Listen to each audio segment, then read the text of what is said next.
Адвокати и популит. Кështu më thjesht mund të përshkruhet roli i ombudsmanit në një demokraci.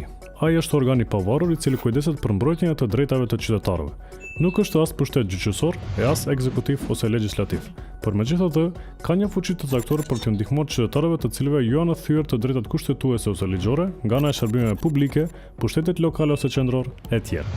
Zyra kryesore është në Shkup, ndërsa ka zyre në 6 qytete: Manastiri, Kërçova, Kumanova, Strumica, Tetova dhe Shtipi.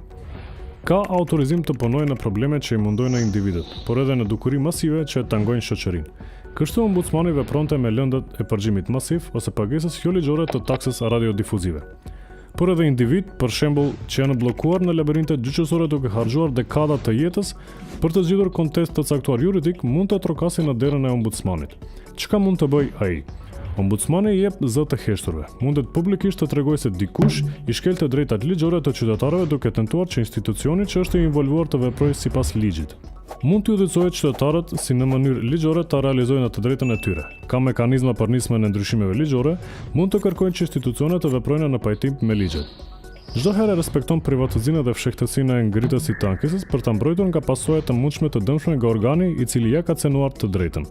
Në realitet, politika përzin gishtat dhe institucionet e involvuara jo rrallë ja lidhin duart, heshtin ose thjesht refuzojnë të bashkëpunojnë.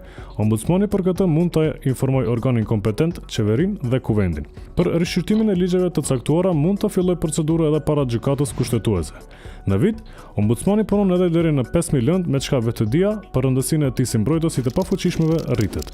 Pavarësia jo të rëndësishme financiare është spiranca që ndalon fuqinë dhe pavarësinë më të madhe të ombudsmanit.